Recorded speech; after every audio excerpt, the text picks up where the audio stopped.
Welcome to HardScript. Help me reach 5,000 subscribers. Support the video with a like and leave your thoughts in the comments. My wife refused to dance with me. That was the moment everything snapped. We were at a wedding, surrounded by music, lights, and laughter. Couples filled the floor, holding each other close, swaying to the rhythm.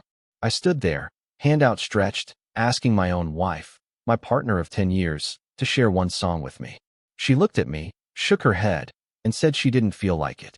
Seconds later, she got up and walked straight to the dance floor with a stranger. I watched her, smiling, laughing, spinning in the arms of a man she had met 5 minutes earlier. And something inside me went cold. For years, I had tolerated her indifference, her dismissive attitude, her casual cruelty. But this was different. This was public. She wasn't just ignoring me. She was humiliating me. I didn't make a scene.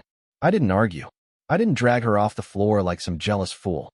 Instead, I turned and looked at the table behind me, where her sister, Emily, was sitting.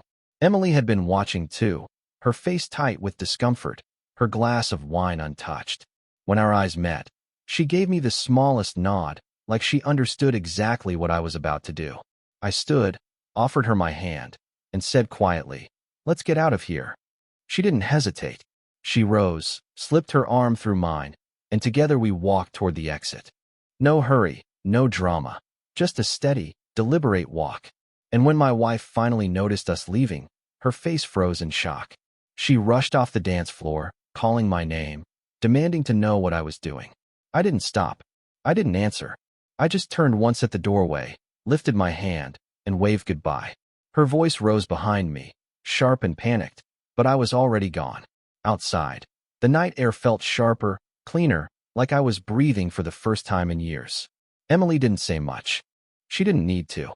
The silence between us was heavy but clear. We both knew this wasn't just about leaving a wedding. It was about leaving the version of myself that had tolerated being treated like an afterthought. As we walked into the night, I felt a strange calm settle over me. Not anger, not heartbreak, just clarity. She had chosen to dance with a stranger, and I had chosen to walk away with someone who saw exactly what she had thrown away. That was the moment I realized. The game had changed, and my wife was no longer the one in control. The car ride away from the wedding was silent at first. Emily sat in the passenger seat, her hands folded tightly in her lap, her eyes fixed on the road ahead. I didn't speak either. I didn't need to. The weight of what had just happened was enough to fill the air. I could still hear the music echoing in my head, still see my wife spinning in the arms of another man like I wasn't even there. Halfway down the highway, Emily finally spoke. Her voice was quiet, but steady. She said, "You didn't deserve that." Just 5 words, but they hit harder than anything my wife had ever told me in the past few years. I glanced at her, saw the anger in her eyes. Not for me, but for her own sister. She had seen it all. The humiliation, the disrespect, the slow erosion of a marriage that had once seemed untouchable. I pulled over at a small diner off the road. The neon sign buzzed faintly, the place half empty. We sat in a booth by the window, ordered coffee we didn't really want, and for the first time in years, I felt like someone was actually listening. Emily didn't pry. She didn't ask why I stayed so long, or why I put up with the things I did. She just let me talk. And the more I spoke, the more I realized how hollow my marriage had become. Back at the wedding, my wife was probably seething, furious that I had embarrassed her by leaving, angry that I had chosen silence over confrontation. But what she didn't understand was that silence is stronger than rage. Rage gives someone something to fight against. Silence leaves them with nothing but themselves. When I finally drove Emily home, she hesitated at the door. She looked at me, almost apologetic, like she felt guilty for being there when everything fell apart. I told her not to. I told her she had nothing to apologize for. She gave me a faint smile, then disappeared inside. I sat in the car for a long time afterward, staring at the dark street, the quiet houses.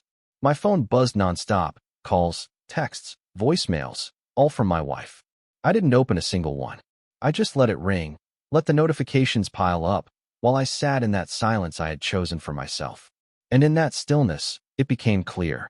She thought I would come back, that I would fold like I always had, that humiliation would force me into another round of apologies just to keep the peace. But this time, I wasn't coming back. This time, She was going to learn exactly what it felt like to be left standing alone. When I finally walked back into the house later that night, the storm had already begun. My wife, Claire, was waiting in the living room, pacing like a caged animal. The moment I opened the door, her voice exploded. She demanded to know why I left, why I humiliated her in front of everyone, why I dared to walk out with her sister. Her words flew like knives, sharp and frantic, but I didn't raise my voice. I didn't even answer right away.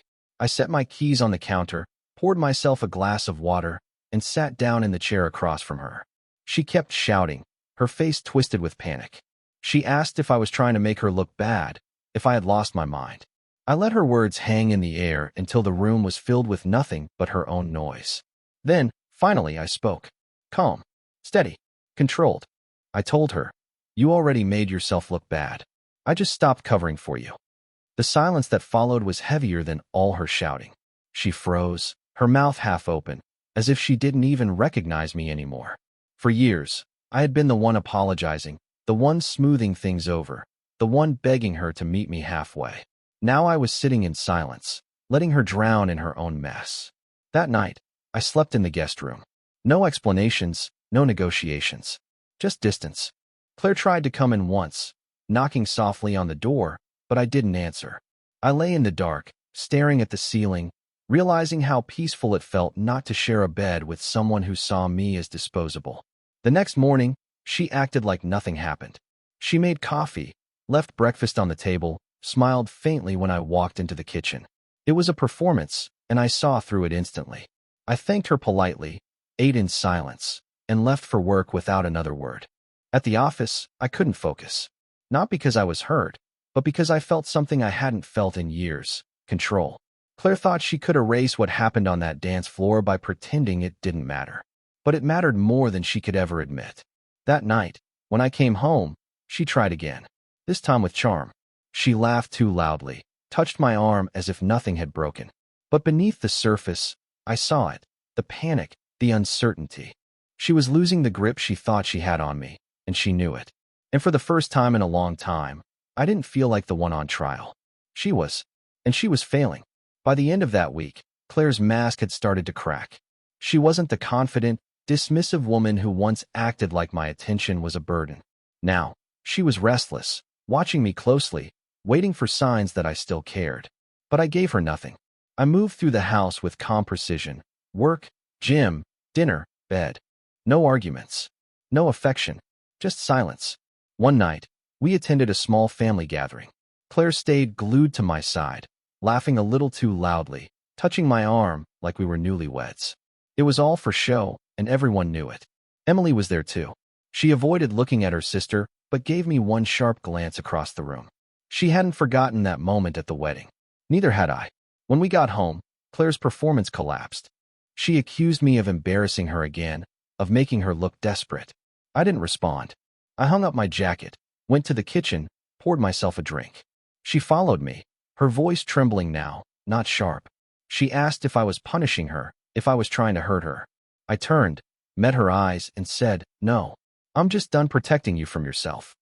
Then I walked away, leaving her standing there in silence. That night, she didn't come to bed. I could hear her pacing downstairs, opening and closing cabinets, muttering under her breath. But the sound didn't bother me. I slept deeper than I had in years. Over the next few days, she tried harder. Cooking meals she hadn't bothered with in months. Asking if I wanted to watch a movie together.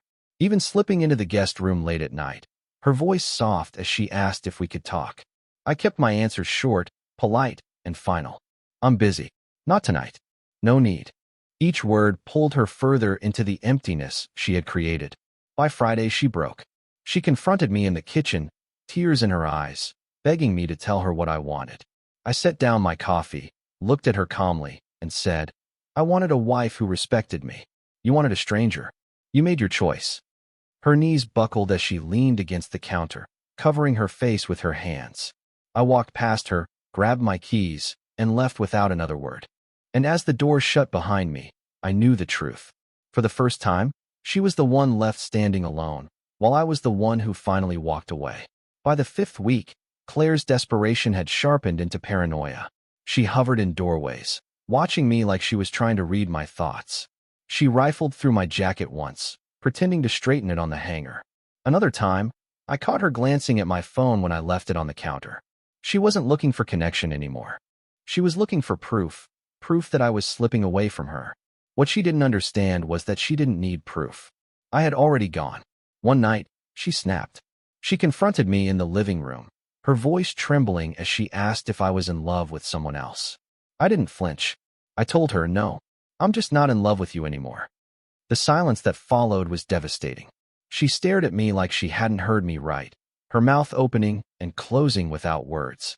But I didn't repeat myself. I turned off the lamp, went upstairs, and left her in the dark with her thoughts.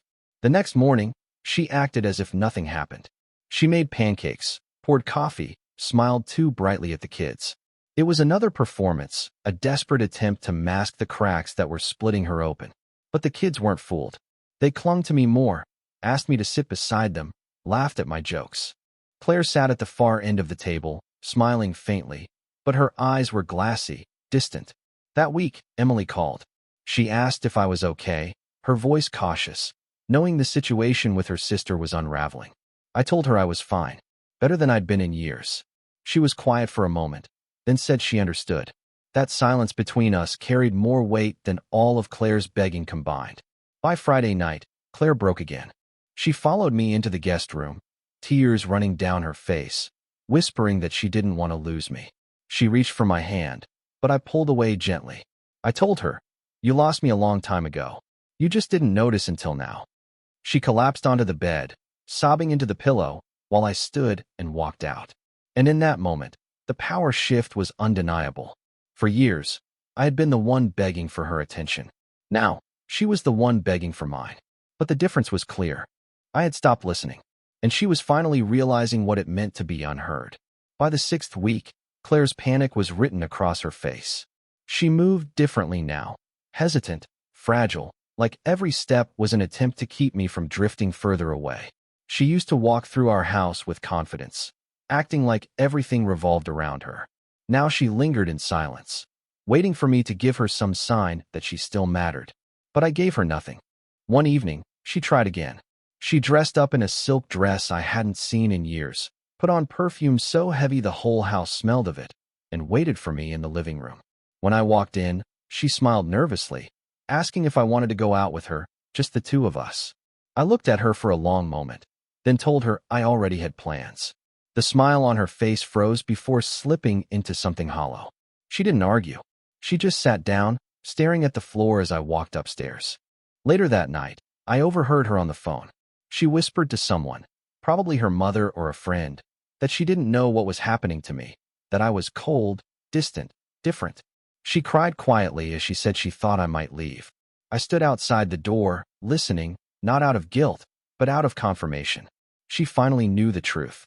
She was right to be afraid. The next morning, she tried a softer approach. She made breakfast, poured my coffee, sat close at the table. She reached for my hand again, her eyes pleading, but I pulled away like it was instinct. She blinked rapidly, fighting tears in front of the kids, and excused herself to the bathroom. I kept eating, steady, calm, like nothing had happened. At work that week, I met with the lawyer again. Everything was ready. Accounts shifted, documents drafted, the exit plan clear. I wasn't rushing. I wanted her to feel the slow unraveling, to watch her grip weaken day by day until she understood just how much she had thrown away. By Friday night, she confronted me again, this time in the hallway. Her voice cracked as she begged me not to give up, not to destroy what we had. I looked at her and said, "You destroyed it when you thought I'd never walk away." Then I stepped past her, leaving her trembling in the dark. And in that moment, I knew there was no turning back. The woman who once refused to dance with me was now left stumbling in silence, and I was already walking out of the music she had chosen with someone else. By the 7th week, Claire wasn't pretending anymore. The confidence she once carried into every room was gone. Now she lingered like a shadow, following me with her eyes, waiting for me to acknowledge her, to give her something to hold on to. But I had nothing left to give. One night, she finally broke. She sat on the edge of our bed, her hair a mess, makeup streaked from crying. She whispered that she was sorry, that she didn't know why she had treated me the way she did, that she never thought she could lose me. Her voice shook with every word. I listened in silence, my face calm, my body still. When she finally asked if I forgave her, I said, "You'll figure that out." Then I turned off the light and lay down. She stayed upright for a while, shoulders shaking, before collapsing into her pillow. The next day, she tried again. She followed me into the kitchen, asking if I wanted to spend the weekend together, maybe take the kids somewhere. Her voice carried hope, desperation, fear, all at once. I told her I already had plans. She asked with who. I didn't answer. I just picked up my keys and left. The slam of the door echoed behind me, but I didn't look back. That weekend, I took the kids out without her. We laughed, we played, we ate ice cream until it dripped down their hands. I took pictures, capturing moments that were mine, not hers. Claire called multiple times, her messages piling up, asking where we were, when we'd be home. I didn't answer. I let her sit in the silence she had built for me over the years. Now it was hers to choke on. When I returned, she was waiting in the driveway, her eyes swollen, her voice frantic as she asked why I had shut her out. I told her simply, "I'm not shutting you out. You already shut me out years ago."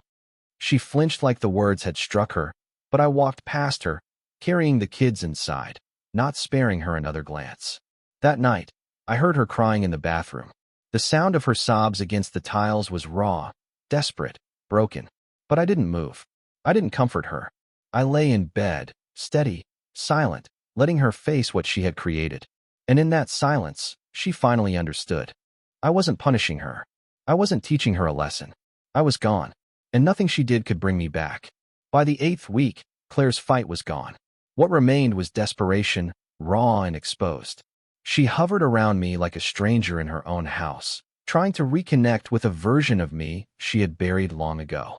But that man was dead, and in his place stood someone she couldn't reach. One night, she cornered me in the kitchen. Her hands shook as she asked if I was planning to leave. Her voice was thin, weak, as if she was already bracing for the answer. I didn't give her the satisfaction of words. I just looked at her, silent, steady, and let the question hang in the air. That silence broke her faster than any argument could have. She covered her face and cried, whispering apologies that came too late. I walked past her and left her trembling by the counter. The next morning, she tried to act normal again. She served breakfast, packed the kids' lunches, even kissed them on the head with exaggerated care. But her eyes stayed glued to me, searching, pleading. I didn't give her anything. When I left for work, she followed me to the door, asking if I'd be home early.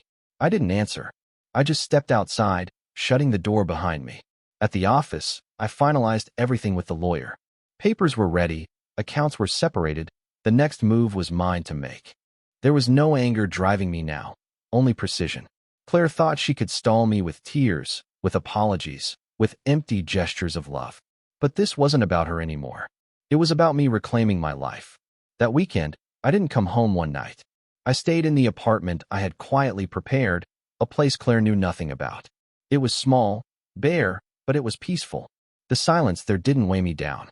It freed me. For the first time in years, I slept without hearing the echoes of her rejection in my head. When I returned the next morning, she was waiting on the porch. Her hair was unkempt, her eyes red, her voice breaking as she demanded to know where I'd been. I walked past her without answering, carrying my bag inside. She followed, shouting this time, but I didn't flinch. I didn't argue. I didn't even raise my voice. I just kept moving, calm, steady, untouchable. And in that moment, she finally saw it.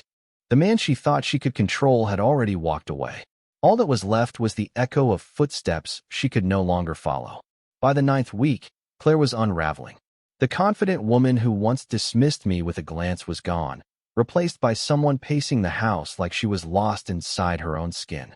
She tried to hold herself together when the kids were around, but I could see the cracks spreading wider each day. Her eyes were swollen from crying. Her voice trembled whenever she spoke, and her movements were frantic, like she was chasing something already out of reach. One evening, she finally cornered me in the living room. Her hands shook as she held out her phone, showing me a photo of us from years ago.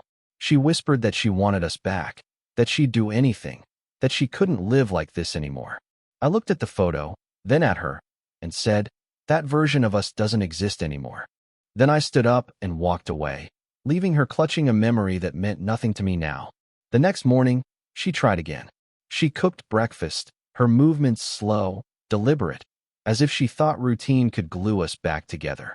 She placed the plate in front of me, waiting for me to say something, anything. I ate in silence, thanked her once, and left for work. Her smile faltered, her eyes dimmed, but she didn't speak. She just stood in the doorway, watching me disappear. At the office, I signed the final documents. The lawyer slid the papers across the desk, and I signed my name with a steady hand. No hesitation, no second thoughts. It was over. The man who had begged for love was dead. The man who walked out of that office was untouchable.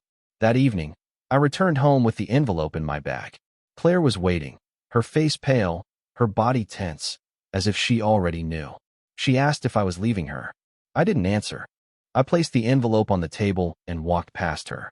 She stood frozen, staring at it, her breath shallow, her hands trembling. The silence between us was louder than any fight we had ever had. She broke down, sinking to her knees, sobbing uncontrollably. But I didn't bend. I didn't kneel. I didn't comfort her. I just kept moving, calm and steady, until I closed the bedroom door behind me. And in that silence, she finally saw the truth.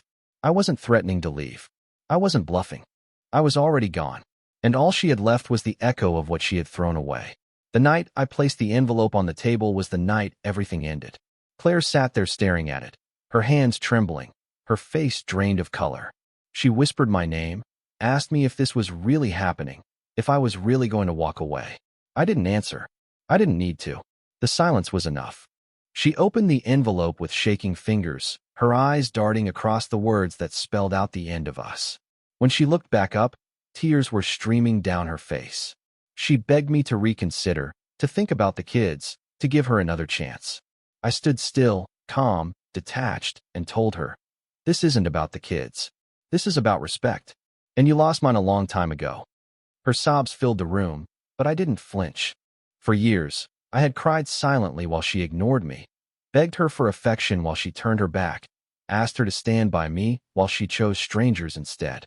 Now it was her turn to beg. The difference was, I wasn't listening anymore. I packed that night. Not in anger, not in chaos, but with quiet precision. Clothes, documents, essentials. Claire followed me from room to room, pleading, promising change, swearing she would do better. I didn't argue. I didn't even look at her. I zipped my bag, carried it to the door, and paused only once. She stood in the hallway, broken, desperate, asking if I still loved her. I met her eyes and said, "I love the man I was with you. But he's gone, and I'm not bringing him back." Then I walked out. The apartment I had prepared was waiting, silent and clean. When I closed the door behind me, I felt something I hadn't felt in years, peace. No raised voices, no cold stares, no rejection, just quiet. And in that quiet, I finally remembered who I was before her. The calls came, the messages flooded in, but I blocked them one by one. For years, I had been chained to her approval, her attention, her scraps of affection. Now she was the one chained to silence, drowning in the emptiness she had created. The kids adjusted quickly. They laughed in my new place, filled it with noise and life, asked when we could go out again. They didn't need explanations. They felt who was present and who had never truly been. Claire thought the dance floor was her stage, that humiliating me in front of strangers was just another night. What she didn't realize was that the moment she chose a stranger over me, I chose myself over her. And as I left her behind in the ruins of her own choices, the truth was simple. I didn't just walk away from her. I walked back into myself. And I never looked back. Real men don't explode. They exit. Subscribe for more power stories.